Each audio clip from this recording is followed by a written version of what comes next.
이 시각 주요 뉴스입니다. 배현진 의원 피습 사건을 수사하는 경찰이 피의자의 범행 동기를 밝히기 위해 증거물 분석과 최근 행적 추적에 주력하고 있습니다. 이틀 만에 퇴원한 배 의원은 엄정한 법적 처리를 당부했습니다. 윤석열 대통령과 한동훈 비대위원장 사이에 표출된 갈등을 놓고 개혁신당 이준석 대표만 약속 대련이라는 주장을 고수하고 있습니다. 한 위원장이 차별화에 성공할 경우 반윤을 내세운 자신의 존재감이 약해질 수 있어 견제에 나섰다는 분석입니다. 어제 오후 경남 김해시 도로에서 50대 보행자 2명이 1톤 트럭에 치여 숨졌습니다. 서귀포 해상에서는 어선이 침몰해 50대 한국인 선장 등 2명에 대한 수색 작업이 벌어지고 있습니다. 미국과 중국의 핵심 외교 참모들이 만나 주요 현안을 논의했습니다. 미국은 특히 북한의 최근 무기 실험과 북러 군사 협력에 대한 우려를 제기하며 대북 영향력 발휘를 당부했습니다. 오는 11월 미국 대선 공화당 후보가 유력한 도널드 트럼프 전 대통령이 재집권 시 중국 제품에 60%의 관세를 부과하는 방안을 참모들과 논의했다는 외신 보도가 나왔습니다. 예멘 후티 반군이 홍해와 이어지는 아덴만을 지나는 유조선과 미 구축함을 공격했습니다. 미국과 영국도 후티 반군 근거지를 공습하는 등 주변 긴장이 고조되고 있습니다. 서울 시내 대중교통을 무제한 이용할 수 있는 기후동행카드 서비스가 어제 시작됐습니다. 교통비를 절약할 수 있게 됐다는 호응 속에 서울을 벗어나면 하차할 수 없어 불편을 호소하는 목소리도 나옵니다. 휴일 아침 전국적으로 영하권 날씨가 이어지고 낮 동안은 큰 추위가 없겠습니다. 또 서울 등 중서부 내륙에선 초미세먼지 농도가 짙을 것으로 예보됐습니다. 시청자 여러분 안녕하십니까? 굿모닝 YTN 3부 시작합니다. 국민의힘 배현진 의원 피습 사건을 수사 중인 경찰이 증거 분석 등을 통해 10대 피의자의 범행 동기를 밝히는 데 수사력을 모으고 있습니다. 사건 발생 이틀 만에 퇴원한 배 의원은 면밀한 수사와 엄정한 법적 처리를 당부했습니다. 보도에 차정윤 기자입니다. 배현진 의원 피습 사건 전담 수사팀을 꾸린 경찰은 주말에도 피의자 중학생 A군의 증거품 분석에 주력했습니다. 앞서 경찰 조사에서 A군이 우발적 범행을 주장한 만큼 이미 제출받은 휴대전화와 SNS 활동 내용 등을 토대로 진술의 신빙성을 살펴보는 겁니다. 경찰은 또 A군이 더불어민주당 이재명 대표 지지 집회에 참석한 모습을 모바일 메신저 단체 대화방에 공유했다는 의혹 등 최근 행적도 추적하고 있습니다. 배 의원이 습격당할 당시 개인 일정 중이었던 점에서 A군이 사전에 범행을 계획했을 가능성도 배제하지 않고 있습니다. 응급 입원 조치된 A군은 당분간 병원에서 경찰 조사를 받을 것으로 보입니다. 72시간 동안 이뤄지는 A군의 응급 입원 종료 시한은 이번 주말을 제외한 오는 30일까지입니다. 의료진 판단에 따라 퇴원 여부가 결정되는데 A군 보호자가 보호 입원 조치를 신청하면 입원이 연장될 수 있습니다. 경찰은 사실상 A군 신병을 확보한 만큼 곧바로 구속영장을 신청하기보다 범행 전 행적을 광범위하게 재구성해 습격 동기를 규명하는 데 수사력을 집중할 방침입니다. 형사처벌이 불가능한 촉법 소년은 아니지만 아직 미성년자에 우울증 전력도 있는 점을 고려한 조치로 풀이됩니다. 이런 가운데 두피 1cm를 꿰매고 치료받아온 배 의원은 사건 발생 이틀 만에 병원에서 퇴원했습니다. 배 의원은 SNS를 통해 국민 누구나 무력하게 당할 수 있는 치명적 위협이었다는 걸 실감했다고 밝혔습니다. 또 수사기관을 믿고 지켜보겠다며 면밀한 수사와 엄정한 법적 처리를 당부했습니다. YTN 차정윤입니다. 어젯밤 9시 50분쯤 제주 서귀포시 표선면에서 남동쪽으로 18.5km 떨어진 바다에서 4톤급 어선이 가라앉고 있다는 신고가 접수됐습니다. 어선에는 50대 한국인 선장 1명과 20대 인도네시아인 선원 2명이 타고 있었는데 해양경찰은 신고가 접수된 후 50분 뒤인 밤 10시 40분쯤 인도네시아인 1명을 구조했습니다. 해경은 경비함정과 항공기 등을 동원해 나머지 승선원들을 찾고 있습니다. 어제 저녁 7시 반쯤 부산 남영제도에서 남동쪽으로 18.5km 떨어진 해상에서 조업 중이던 3톤급 어선에 불이 났습니다.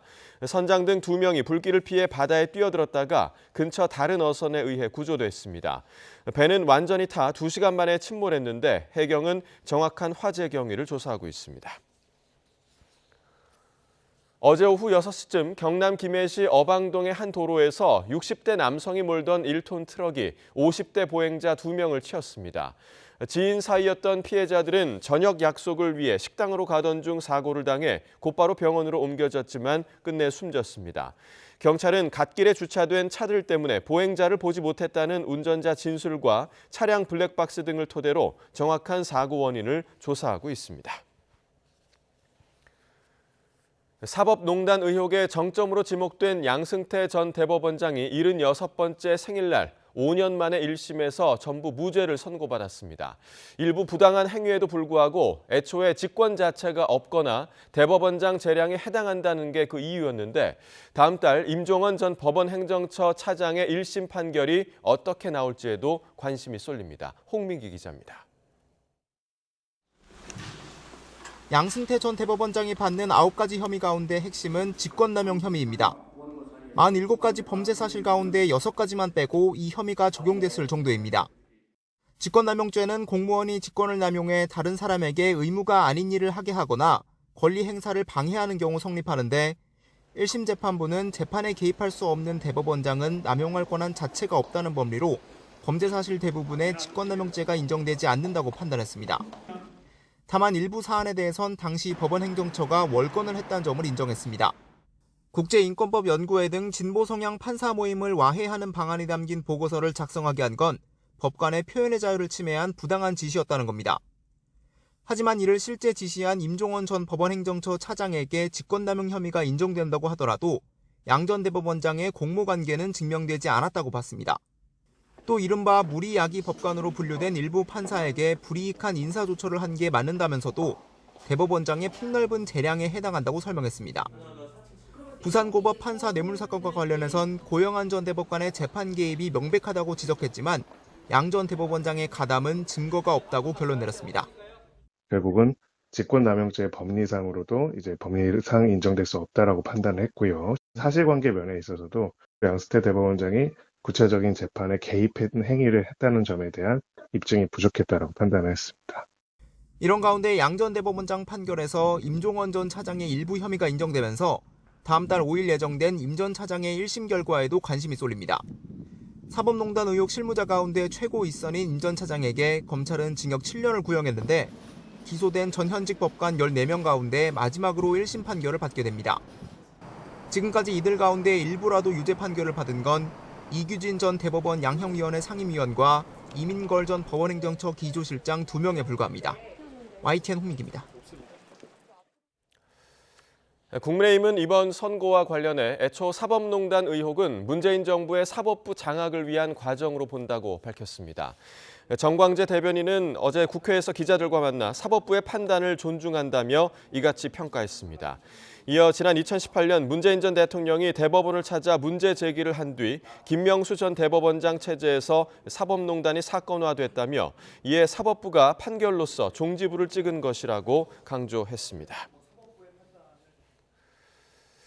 더불어민주당은 사법농단 의혹 1심 재판에서 무죄 선고가 내려진 데 대해 당시 수사를 지휘했던 윤석열 대통령과 국민의힘 한동훈 비상대책위원장이 입장을 밝히는 게 순서이자 의무라고 밝혔습니다.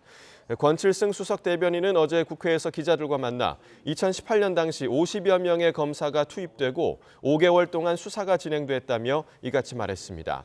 이어 기소 1,800여일 만에 선고가 되고 4시간이나 걸린 세기의 재판이었던 만큼 국민의 관심이 크고 정치적 해석이나 억측이 많을 것으로 우려된다고 지적했습니다. 윤석열 대통령과 국민의힘 한동훈 비상대책위원장 사이에 표출된 갈등을 놓고 개혁신당 이준석 대표는 약속 대련이라는 주장을 펴고 있습니다. 정치권의 대체적인 평가와는 다른데 이 대표가 한 위원장의 홀로 서기를 견제하는 것 아니냐는 해석이 나옵니다. 조성호 기자의 보도입니다. 약속 대련, 사전에 맞춘 공격과 수비 기술을 주고받는 무술 연마 방법입니다. 한동훈 비대위원장의 사퇴 문제를 놓고 불거진 대통령실과 한 위원장의 신경전. 이후 화재 현장에서 이뤄진 전격적인 만남과 이른바 봉합열차를 통한 갈등 수습까지. 개혁신당 이준석 대표는 모두 미리 합을 맞춘 약속 대련이라고 주장합니다. 김건희 여사의 특검을 받느냐 마느냐 문제를 이제 사과하느냐 마느냐 문제로 축소하려고 하는 거죠. 딱 그 정도 수준에서 특검 문제를 마무리하려고 하는 그런 약속 대련이죠. 하지만 여권 내에선 실전에 가깝다는 평가가 우세합니다. 김건희 여사 리스크 관련 대응과 김경률 비대위원 공천 문제 등을 놓고 대통령실의 불편한 기류가 수면 위로 드러났기 때문입니다. 약속 대련을 한다면 얻을 게 있어야 되지 않겠습니까? 윤석열 정부의 희망을 가지고 계신 분들 입장에서는 이런 갈등 국면으로 얻을 수 있는 것이 있다고 판단하지는 않았을 겁니다. 김 여사 명품 가방과 대통령실 당무 개입 논란에 이목이 쏠리면서 야당이 공세를 퍼부을 빌미까지 줬습니다. 분명한 것은 김건희 특검과 김건희 디올 명품백 수수는 박근혜 최순실 국정농단 사건 전야처럼 이미 불길이 번지고 있다는 사실입니다. 그런데도 유독 이준석 대표만 약속 대련이란 주장을 굽히지 않는 걸까? 반윤을 기치로 탈당에 띄운 개혁신당의 영향력이 타격받을 걸 우려해 견제에 나선 거란 분석이 지배적입니다. 검사 시절부터 이른바 윤석열의 남자로 불린 한동훈 위원장이 윤 대통령과 차별화에 성공한다면 윤 대통령과 각을 세우며 쌓은 자신의 존재감이 약해질 수 있다는 판단이 깔렸던 겁니다. 한동훈 위원장이 지금 계속 보여주고 있는 본인의 행보에서 차별성을 드러내봤자 대한민국 국민의 생각에는 5% 이내로 이제 차별성을 인정할 것 같거든요. 5% 더 얻는다고 해가지고 큰 변화가 있지는 않습니다. 한동훈 위원장이 윤석열 대통령으로부터 이른바 홀로서기를 시도할수록 이준석 대표가 내세운 반윤의 파급력은 반감될 거란 관측이 많습니다. 자연스레 제3지대 통합 논의에도 변수가 될 수 있는 만큼 한 위원장의 행보를 주목할 수밖에 없습니다. YTN 조성호입니다. 러시아 수송기 추락 사고와 관련한 우크라이나와 러시아의 진실 공방이 더욱 첨예해지고 있습니다. 러시아가 관련 영상을 공개했는데 우크라이나는 사고로 숨졌다는 포로들의 시신이 안 보인다면서 러시아의 자작극 가능성을 거듭 제기했습니다. 보도에 이상순 기자입니다. 러시아 사고조사위원회가 공개한 지난 24일 추락사고 직전에 일유신 76 수송기 영상입니다. 차량 여러 대가 활주로에 대기 중인 수송기로 이동합니다. 수송기 앞 트럭 주변에서 사람들이 움직입니다. 벨고로드의 수송기 추락사고 현장입니다. 러시아 측 사고조사 요원이 현장을 둘러보고 시신 한 구를 수습하는 모습도 찍혔습니다. 러시아 국방부는 사고기에 우크라이나 포로 65명과 러시아 승무원 등 74명이 탔다고 밝혔습니다. 하지만 영상만으로는 확인이 어려워 보입니다. 이륙 직전은 너무 흐릿하고 사고 현장은 너무 단편적입니다. 우크라이나는 당장 포로들의 시신이 어디에 있느냐고 되물었습니다. According to our military intelligence, only 5 bodies were sent to the local morgue in Belgorod, and no human remains are visible on videos from the crash site. 추락사고 당일 우크라이나와 러시아의 포로 교환이 예정됐던 건 사실입니다. 하지만 우크라이나는 격추 여부에 대해선 여전히 명시적으로 부인하지는 않고 있습니다. 반면 사고 직후 바로 우크라이나를 지목했던 러시아는 한 발짝 물러서는 듯한 분위기입니다. 실수일 수도 있다는 겁니다. Я не знаю, специально они сделали это или по ошибке, по недомыслию. Но очевидно, что это они сделали. 푸틴 대통령은 그러면서 미국의 패트리엇이나 유럽 방공망 시스템의 오작동 가능성을 거론했습니다. 앞서 러시아 언론들은 추락 지점에서 대공 유도 미사일로 보이는 파편들이 발견됐다고 전했습니다. 국제적십자위원회는 현지 시간 26일 러시아 측에 추락 사고로 숨진 우크라이나군 포로의 시신을 인도해달라고 강력히 요청했습니다. 그러나 통상적으로 시신 인도에 상당한 시간이 걸리는 데다 사고 현장도 러시아만 접근할 수 있기 때문에 진실 공방은 당분간 이어질 전망입니다. YTN 이상순입니다. 후티 반군이 홍해와 이어지는 아덴만을 지나던 유조선에 미사일로 타격을 가했으며 미 구축함을 향해서도 탄도미사일을 발사했습니다. 이에 미국과 영국은 후티 반군의 근거지인 예멘 항구에 2차례 공습을 가하는 등 긴장이 고조되고 있습니다. 이동호 기자가 보도합니다. 홍해와 이어지는 아덴만을 지나던 영국 유조선이 예멘의 친이란 후티 반군이 발사한 미사일에 피격됐습니다. عملية استهداف لسفينة نفطية بريطانية مارلين لواندا في خليج عدن بعدد من الصواريخ البحرية المناسبة وكانت الإصابة مباشرة ما أدى إلى احتراقها بفضل الله. 유조선 운항사는 우연 탱크에서 불이 났으며 소방 장비를 이용해 진화 작업을 벌였다고 밝혔습니다. 미 중부 사령부는 미 구축함 카니오가 유조선의 구호 요청을 받고 지원을 제공했으며 현재까지 부상자는 보고되지 않았다고 밝혔습니다. 후티 반군은 미 구축함 카니오를 향해서도 대함 탄도미사일 한 발을 쐈습니다. 미군은 카니오가 미사일을 성공적으로 격추했다고 밝혔습니다. 후티 반군은 지난해 11월부터 이스라엘과 전쟁을 벌이는 하마스와의 연대를 과시하기 위해 홍해와 인근을 지나는 상선과 미국 군함들을 공격했습니다. 미국과 영국은 후티 반군의 근거지로 알려진 예멘 호데이다 라스이사 항구에서 미사일을 발견하고 자위권 차원에서 두 차례의 공습을 가했다고 밝혔습니다. 후티 반군은 보복 의지를 밝히는 등 홍해의 긴장이 고조되며 물류 비용이 급증하고 있습니다. Now the impact of the Red Sea crisis on shipping costs and rates now has been dramatic. The surge in the average container spot rate from Shanghai went up by plus $500, and that was the highest ever weekly increase. 가자 지구 전쟁이 확전 조짐을 보이며 세계 물류 시장에까지 부담이 가중되자 이란과 가까운 중국마저 자제를 촉구하고 나섰습니다. YTN 이동호입니다. 미국과 중국 두 나라의 핵심 외교 참모들이 태국에서 회동했습니다. 미국은 북한의 최근 도발 등의 우려를 제기하며 대북 영향력 발휘를 당부한 것으로 알려졌고, 중국은 타이완 문제를 특히 강조했습니다. 보도에 서봉국 기자입니다.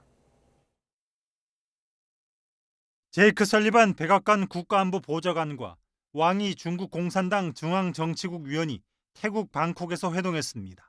미국은 북한의 최근 도발과 북러 군사 협력에 대해 직접적으로 우려를 제기했습니다. 고위 당국자 브리핑을 통해 북한의 무기 테스트와 북러 관계 증진, 김정은 국무위원장의 의도가 무엇을 의미하는지에 깊이 우려한다고 밝혔습니다. 중국이 갖고 있는 대북 영향력을 북한 비핵화의 경로로 복귀시키는 데 사용하길 기대한다고 덧붙였습니다. 최근 북한 전략 순항 미사일의 첫 시험 발사와 북러 간 고위급 인사 왕래, 무기 거래 의혹 등을 지적한 것으로 풀이됩니다. 설리반은 또 타이완 해협의 평화와 안정 유지의 중요성을 강조했다고 백악관은 전했습니다.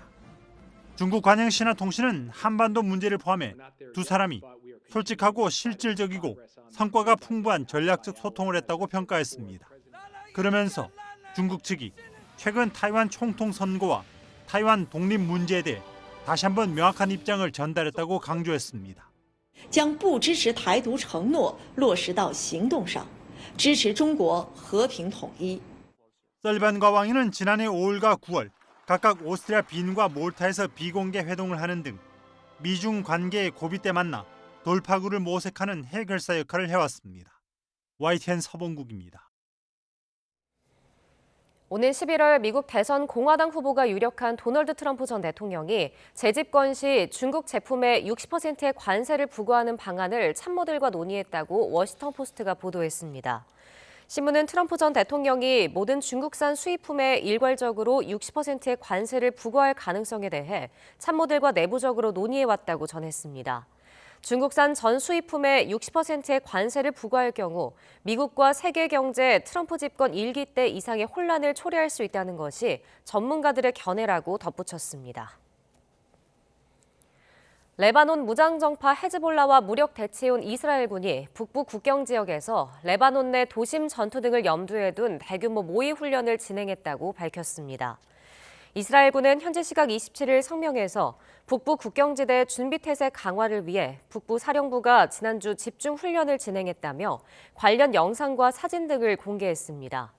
이 같은 모의 훈련은 최근 이스라엘 북부 지역을 겨냥한 헤즈볼라의 공세와 이에 대응하는 이스라엘의 보복 공격 수위가 한층 높아진 가운데 이루어져 주목받고 있습니다.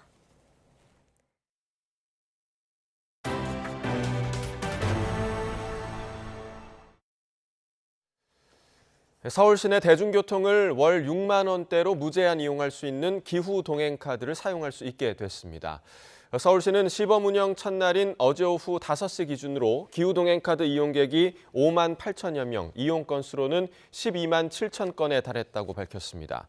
기후 동행카드는 서울시가 전국 최초로 선보인 무제한 대중교통 정기권으로 월 6만 원대로 서울 지하철과 버스, 또 공공자전거인 따릉이까지 마음껏 탈 수 있습니다. 시민들은 교통비를 절반 가까이 절약할 수 있다며 긍정적인 반응을 보였고 서울시뿐 아니라 전국에서 이용 가능한 카드가 도입되길 바란다는 의견도 나왔습니다. 대학병원을 비롯한 상급 종합병원을 이용하는 환자들이 늘면서 증상이 가벼운 환자들까지 대형 병원으로 몰리는 현상이 심해지고 있습니다.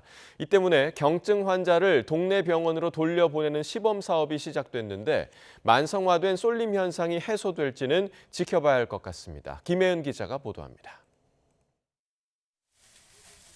희귀질환과 암을 앓고 있는 최성미 씨는 병원 진료를 위해 매달 포항과 서울을 오갑니다. 정밀한 관리가 필요해 원정 진료를 다닐 수밖에 없는데 전국에서 환자들이 몰리면서 갈수록 진료 대기 시간이 늘고 있습니다. KTX를 타면 첫 차를 타면 다 환자예요. 포항에서. 보통은 2시간 만에 나오는데 다른 검사 같은 경우 있잖아요. 그런 거는 3박 4일이 걸린 경우도 있고. 대학병원에 최 씨 같은 중증 환자가 아닌 경증 환자들까지 늘고 있는 것도 큰 원인입니다. 지난 2020년엔 상급 종합병원에서 진료받은 경증 환자가 중증 환자보다 4배 가까이 많았던 걸로 집계됐습니다. 이 같은 문제를 해결하기 위해 정부는 상급 종합병원이 중증 환자에 집중하도록 하는 시범 사업을 시작했습니다. 상급 종합병원을 찾은 환자 가운데 증상이 가벼울 경우 동네 의료기관으로 돌려보내는 겁니다. 환자를 돌려보낸 만큼 정부가 보상금을 지급하고 병원은 이 돈을 중증 환자 치료에 쓰는 방식입니다. 삼성서울병원을 포함해 3곳을 상대로 4년 동안 시범 사업을 진행하는데 매년 보상금 900억 원을 책정했습니다. 하지만 돌려보낸 환자들을 지역 의료기관과 협력해 체계적으로 관리할 수 있을지는 의문입니다. 그 환자가 네트워크 내에서 얼마나 잘 관리되고 있는지, 치료는 충분히 받는지 이런 것들을 측정할 수 있는 지표들이 있어야 되거든요. 나머지 40여 개의 상급 종합병원을 참여시키려면 막대한 예산이 드는 것도 문제입니다. 대형 병원이 아닌 1차 의료기관을 중심으로 한 주치의제도 등에 예산을 쏟는 게 보다 근본적인 해결책이라는 비판도 나옵니다. YTN 김혜은입니다. 도심에 있는 아파트 공사 현장 여기저기서 폭약을 사용한 공사가 진행되며 업체와 주민들이 갈등을 빚고 있습니다. 국민권익위원회가 이러한 문제를 해소하기 위해서 비슷한 문제를 겪는 현장이 얼마나 되는지 전국적으로 실태조사를 벌이기로 했습니다. 이승배 기자입니다. 아파트 공사 현장에서 거대한 돌덩어리가 나온 인천 불로동. 눈에 보이는 것만 총 길이 150m에 높이는 아파트 9층 정도에 달합니다. 공사업체는 폭약을 써 안반을 제거하고자 합니다. 화약량에 따라서 진동이 어떻게 되는지에 대해서 알아보기 위해서 시험 발표를 했고 그 결과는 저희가 허용 진동치 내에 모든 게 다 들어왔다. 문제는 안반 주변으로 주민 2,600세대가 사는 아파트 단지가 있다는 겁니다. 주민들은 대규모 폭약 사용을 걱정합니다. 지금까지 발파 선례를 보면은 발파로 인해서 피해가 입증된 사례가 거의 없습니다. 아예 없다고 봐도 무방합니다. 시험 발파에서 안전하다는 결과가 나왔지만 주민들은 실제 공사는 다를 것으로 의심하고 있습니다. 이런 곳은 비단 여기뿐만이 아닙니다. 인천 서구 가정동, 서울 은평구 역촌동에서도 폭약을 이용한 발파로 갈등이 불거졌습니다. 주민들은 언론에 알려진 것 말고도 비슷한 사례는 더 많다고 주장합니다. 자치단체에 민원을 넣어도 대개 당사자들끼리 합의로 풀다 보니 시간이 오래 걸리고 해법도 들쭉날쭉합니다. 국민권익위원회가 이런 문제를 해소하기 위해 올해 전국적인 실태조사를 벌이기로 했습니다.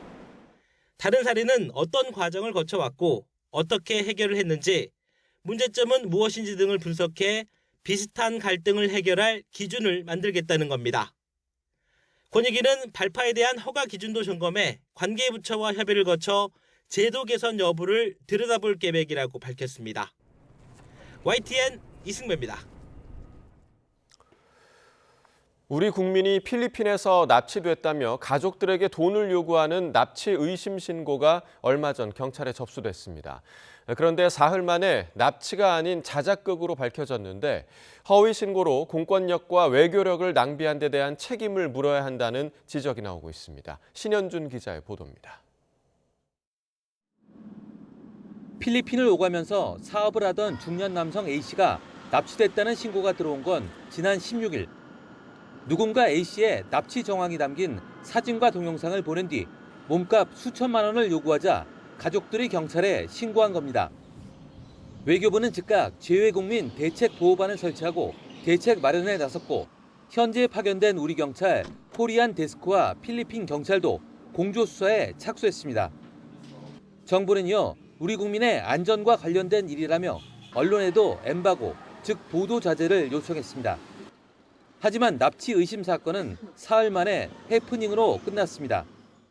외교부는 A씨의 안전이 확인됐고 납치는 없었던 것으로 파악됐다고 공지했습니다. 필리핀 경찰은 A씨가 가족들에게 돈을 뜯어내기 위해 꾸민 자작극으로 추정하고 있습니다. 문제는 허위 신고로 엉뚱하게 공권력과 외교력이 남용됐다는 점인데 경찰은 A씨의 입건 여부를 저울질하고 있습니다. 112에 허위 신고를 하면 위계에 의한 공무집행 방해죄로 5년 이하의 징역이나 1,000만 원 이하의 벌금에 처할 수 있지만 이 사건에 적용하기는 쉽지 않아 보입니다. 제3자에게 거짓 정보를 제공한 것이 곧바로 허위 신고를 하도록 만들겠다는 고의는 인정되기 어려워 보여서 위계에 의한 공무집행 방해죄의 성립은 다소 어려워 보입니다. 제3자를 협박하는 내용으로 재물을 교부받으려는 행위가 있었다면 이 부분은 별도로 공갈죄가 성립하는 것은 가능할 것으로 보입니다. 앞서 필리핀에서는 지난해 10월 우리 국민 한 명이 납치됐다 풀려나기도 했습니다. 최근 한국인 관광객이 증가하면서 해외 사건 사고를 담당하는 영사 수요가 늘고 있는 만큼 영사력 낭비에 대한 엄중한 대응이 필요해 보입니다. YTN 신현주입니다.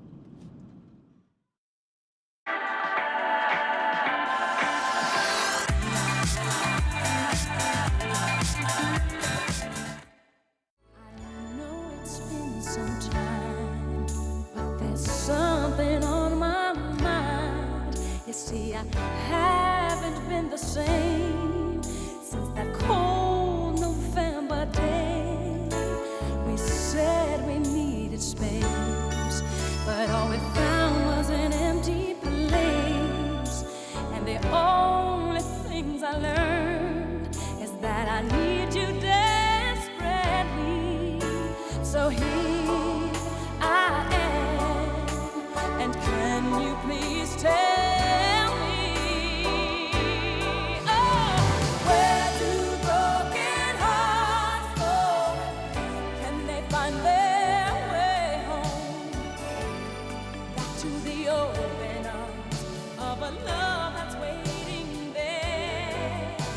And if somebody loves you, won't they always love you? I look in your eyes and I know that you still care for me.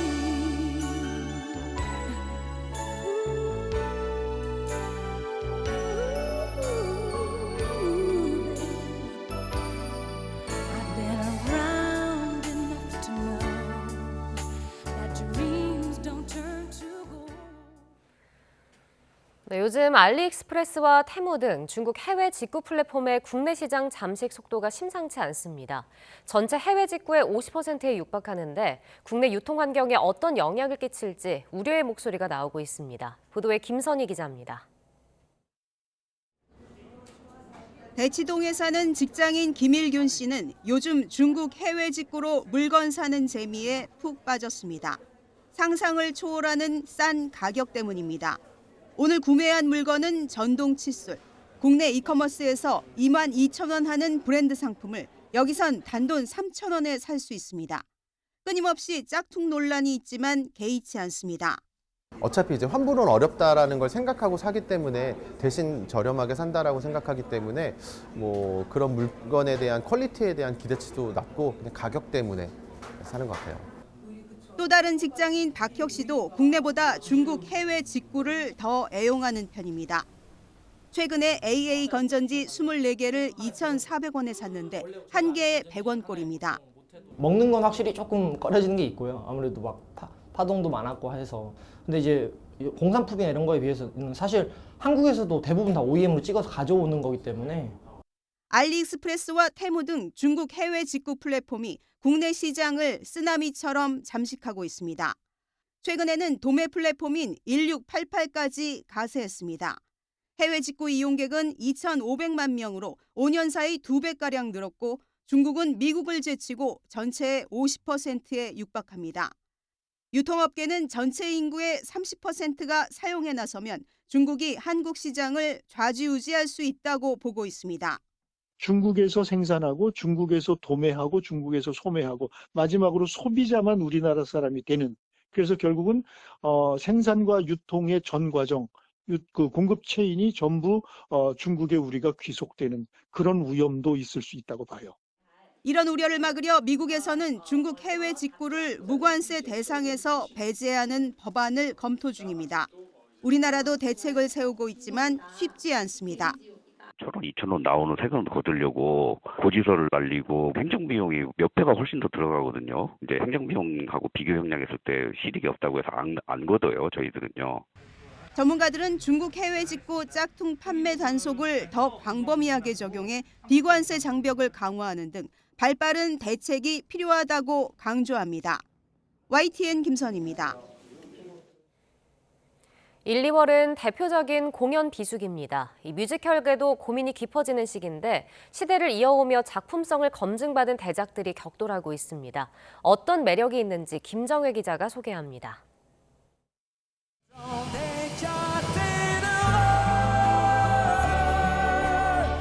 프랑스 뮤지컬 노트르담 드 파리는 2005년 오리지널 팀의 공연으로 국내에 초연됐습니다.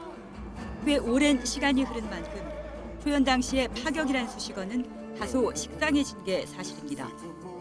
그럼에도 웅장한 서곡에 따라 살아 움직이는 듯 시작되는 무대는 여전히 전율이 일고 탄탄한 각본, 역동성을 앞세운 연출은 똥스루 뮤지컬임에도 흔들림 없이 관객을 몰입시킵니다. 무대, 소품, 의상, 춤까지 모두 시대적 공간적 틀에서 자유롭습니다. 아름다운 뮤지컬 넘버, 소설만큼의 깊이를 가진 함축적인 노랫말은 시간을 이겨낸 힘입니다. 영미권 뮤지컬에 맞서 탄생한 프랑스의 문화적 자부심의 산물인데 독창성과 깊이는 부인할 수 없습니다. 이번 공연은 6년 만에 한국 배우들의 공연으로 진행됩니다.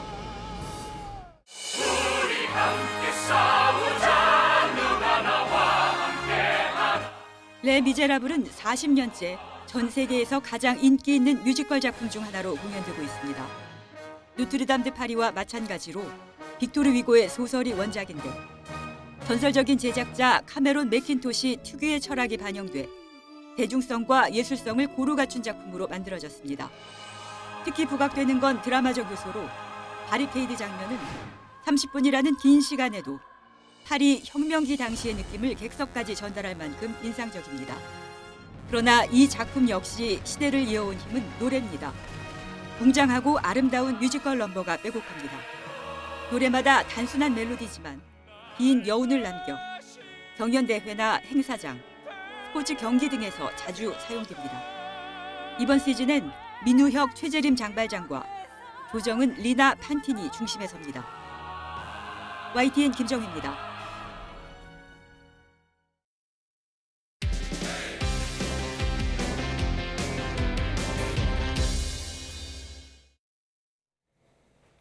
IMF 체제에 힘겨워하던 1998년 맨발로 연못에 들어가 US 여자 오픈 우승컵을 들어올린 박세리의 투혼은 우리 국민 모두에게 희망을 안겨줬습니다. LPGA 투어 통산 25승과 함께 명예의 전당에 이름을 올린 전설 박세리. 이제 사업가와 방송인으로 눈코 뜰 새 없는 하루하루를 보내고 있는 그녀의 꿈은 무엇일까요? 허재원 스포츠부장이 직접 들어봤습니다.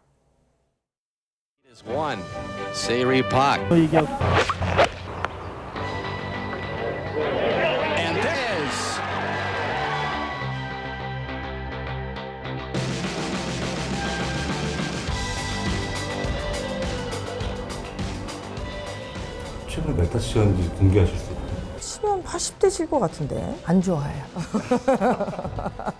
전혀 안 좋아요. 골프가 어려운 건 안 하지만 은퇴하고 나니까 이렇게 어려운 걸 어떻게 했나 싶을 정도로 진짜 어렵더라고요. 골프채를 잡을 시간도 없는 요즘. 이제 아마추어 주말 골퍼 수준의 실력이 됐지만 우리나라 골프의 전설이자 선구자 박세리는 세계 최강 한국 여자 골프 대표팀의 감독이라는 자부심으로 삽니다. 뭐 회사의 대표, 뭐 방송인보다는 그냥 아무래도 올림픽 국가대표팀을 맡아서 그런지 그냥 감독이라는 칭이 좀 저한테는 더 좀 익숙하고 편한 것 같더라고요. 아직도 자신을 사회 초년생이라고 낮추는 박세리 감독은 4년째 사업가로 또 방송인으로 보내는 하루하루가 배움의 연속입니다. 제가 몰랐었던 거, 알지 못했었던 거, 뵙지 못했었던 분들 자연스럽게 이제 한두 분들 뵙기 시작하면서 조금 폭이 넓어지고 그러면서 이제 하나하나씩 배워가고 하다 보니까 은퇴 이후 꾸준히 자신의 이름을 건 골프 대회를 열어왔던 박세리는 오는 3월 말 처음으로 LPGA 투어 대회의 호스트가 됩니다. 후배들이 더 큰 꿈을 꿀 수 있게끔 만들어주는 용기를 붙들어줄 수 있는 그런 대회가 됐으면 좋겠다. 경기도 용인시에 건설 중인 박세리 골프 연구센터는 주니어 선수 육성과 골프 대중화라는 박세리의 큰 꿈을 실현할 전진기지가 될 것으로 기대합니다. 근데 이제 저의 꿈이 이제 어느 순간 누군가의 꿈이 이제 되는 거를 보고 나서 굉장히 많은 게 달라졌던 것 같아요. 제 마음가짐도 달라지고 또 후배들이 좀 더 나은 환경 속에서 더 많은 훌륭한 선수들이 대한민국을 이끌어 나가줬으면 좋겠다. 온 국민에게 희망을 안겨주던 선수 시절을 지나 팬들에게 큰 웃음을 전하는 지금의 순간들을 지나 골프의 전설 박세리는 더 큰 꿈을 펼쳐나갈 미래를 그리고 있습니다. YTN 허재원입니다. 프로배구 V리그 올스타전에서 선수들이 강력한 웃음 스파이크를 날렸습니다. 멋진 슬릭백을 보여준 신영석이 남자부 MVP와 세리머니상을 독식했고 김연경은 아본단자 감독과의 커플 댄스로 세리머니상을 받았습니다. 보도에 이경재 기자입니다. 컬링과 단체 줄넘기, 퍼즐 뒤집기 등 팬들과 함께하는 명랑 운동회로 분위기를 띄운 V리그 올스타전. K스타와 V스타로 나누어 본격적인 경기가 시작되자 선수들은 기다렸다는 듯 팬들에게 웃음 스파이크를 날렸습니다.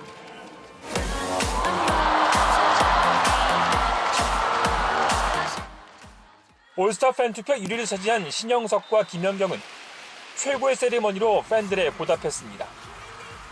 김연경은 소속팀 아본단자 감독과의 강렬한 커플 댄스로 눈길을 사로잡았고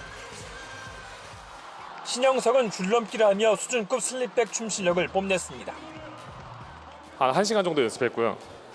처음엔 잘 안 됐는데 저를 뽑아주신 팬분들을 위해서 열심히 연습했는데 이렇게 좋은 결과가 나와서 너무 감사한 것 같습니다.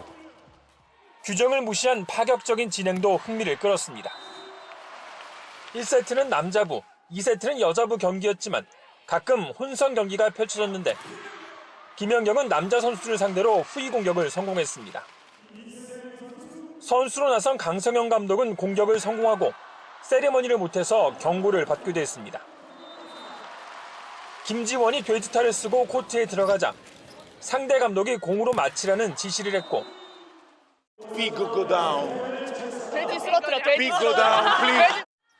또 최정민은 정확하게 작전을 수행했습니다. 강성현 감독은 비디오 판독관을 자처해 큰 웃음을 선사했습니다. 판독 결과 정확히 맞았습니다. K스타가 1, 2세트 합계 한 점 차로 승리.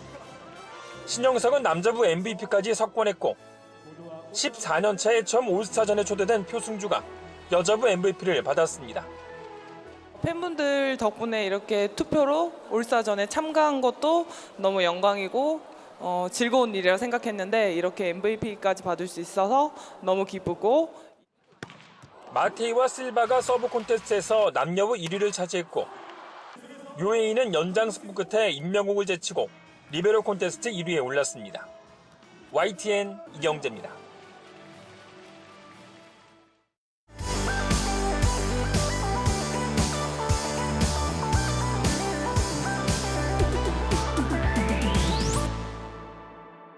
잘못된 거죠. 대통령이 어떻게 공당의 당대표를 물러나라 마라 해요. 김건희 여사가 국민 앞에 소상히 정확하게 말씀드리고 이런 무리를 빚은 거에 대한 사과. 안녕하세요. 오만정입니다. 어떻게 가자마자 지금 국민의힘이 시끄러워요. 온전한 데가 있어요. 대한민국의 정당들 다 문제를 안고 있죠. 떠나기 전 민주당이 더 시끄럽나요? 옮기고 나서 거기는 뜯어고칠 수가 없었어요. 민주당은 이재명 사당, 개딸당 본질적으로 딱 굳어져 있기 때문에 더 이상 뜯어고칠 수가 없다. 자, 지금부터 오만정 5분 안에 총선 이슈와 주요 현안을 당사자가 직접 정리하는 시간입니다. 지금부터 5분을 맞추도록 하겠습니다. 시작하겠습니다. 근데 최근에 한동훈 위원장 그만했으면 좋겠다라고 말한 것으로 알려졌어요. 좀 이해가 안 되는 부분이 있거든요. 잘못된 거죠. 대통령이 어떻게 공당의 당대표를 물러나라 마라 해요. 한동훈 비대위원장은 공식적인 당대표 역할을 하는 비대위원장이에요. 이거는 대통령이 관여할 수 있는 여지가 아무것도 없어요. 대통령은 국가원수일 뿐이에요. 그렇다고 정당의 공당의 대표를 그만했으면 좋겠다. 속마음이야 뭐 어쩌고 저쩌고 하겠지만 할 수 없어요. 그러면은 대통령도 그 말을 하면 안 되고 설사 열받아가지고 그만두게 소리 빽 질렀다 하더라도 참모들은 그거를 밖에다가 알리거나 밖에서 알게 하면 안 되죠. 더더구나 상대인 한동훈 위원장한테 대통령이 당신 그만두라고 했어. 이러면 얘기하면 안 되죠. 참모가 비서실장이. 당정 간의 갈등을 이준석 개혁신당 대표는 약속 대련이다라는 표현을 썼어요. 태권도에서 약속 대련. 그거는 저 이준석 대표가 늘 그런 거에 익숙해서 게임식으로 생각해서 하는데 그 정도라도 되면 좋겠어요. 그거 아니에요. 이게 실제 갈등은 존재한다. 존재하죠. 김건희 리스크는 총선 전에 어떤 방향으로 정리될 것으로 예상됩니다. 다들 얘기하시면 김건희 여사가 과정을 국민 앞에 소상히 정확하게 말씀드리고 이런 무리를 빚은 거에 대한 사과, 대국민 사과를 하시면 될 일이라고 생각합니다. 이건 질질 끌수록 윤석열 대통령한테 피해예요. 김건희 리스크가 더 큰 것 같습니까? 이재명 리스크가 더 클 것 같습니까? 김건희 리스크는 그냥 김건희 여사의 개인의 일탈. 그러나 이재명 대표의 성남시장, 경기도지사에 있었던 것은 공적인 작용을 변제를 시켜서 몇천억 한탕업자들하고 딱 결탁이 돼서 고개 들고 못 다녀요. 이재명 리스크 관련해서는 이미 수사가 마무리됐고 기소돼서 재판이 상당 부분 진행되고 있잖아요. 그러면 이른바 김건희 리스크와 관련해서도 수사가 진행돼야 된다고 생각하십니까? 그러니까 이제는 검찰이 안 한다면 경찰도 안 한다면 특검을 하는 수밖에 없죠. 이제 그런 주장을 했는데 여기 제가 입당하기 전에부터 갖고 있던 생각인데 입당하니까 이미 당의 입장은 정해졌더라고요. 특검은 뭐 악법이다. 저는 그래서 국민의힘의 그런 입장을 존중을 한다. 윤 대통령과 한동훈 위원장 사이에 어떤 그런 이견이나 아니면 이 차이가 어느 정도 예견된 건데 좀 시기가 좀 빠르지 않았나라는. 아니 그게 아니라 윤석열 대통령은 각오했지 않았을까요? 말하자면 한동훈 위원장이라는 분을 비대위원장으로 집권 여당의 비대위원장이잖아요. 안 치면 그쪽으로 권력이 쏠릴 것이다. 왜냐하면 미래 권력이기 때문에. 그죠? 공천에도 영향을 주는 당대표 역할을 하고 또 앞으로도 하기에 따라서는 지지를 받아서 다음 대권에도 노려볼 수 있는 미래 권력이잖아요. 그러면 자연스럽게 권력이 이동이 일어납니다. 솔직히. 끝났습니다. 하지만 벌써 끝났어요? 예. 질문은 계속 이어지겠습니다. 예. 친한 중진 의원분들 뭘 하셨어요? 풀리처럼 누워 있어요. 바람도 안 부는데 초선부터 중진까지 이재명 앞에 서라면 그냥 그대 앞에만 쓰면 작아지기만. 아니 의원님하고 친한 분들 주변에 다 변했어요. 내 이름 거론하는 뭐 정성호 뭐 다 안민석 다 돌아섰어요. 사람 인심이 그렇더라고. 만약에 희망대로 육선이 되신다면 국회의장님이 되고 싶으세요? 네.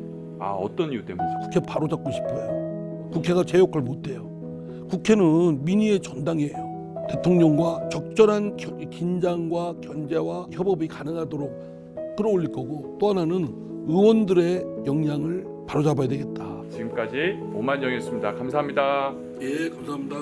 이쪽에서 한 첫 번째 출연자세요. 스튜디오가 약간 불편하실까봐. 의원님만을 위한 네. 세팅입니다 지금. 야, 이제 이런 배려심 이런 걸 진짜 윤석열 대통령이 배워야 돼. 아니 좀 조금만 이렇게 좀 하면은 얼마나 좋아. 이태원 사고 유가족들도 만나고, 그다음에 그 최상병 그쪽도 만나고 같이 이렇게 가서 진짜 이런 모습을 보여줘야 저기 하는 거 아니? 짐짓 그런 모습이라도.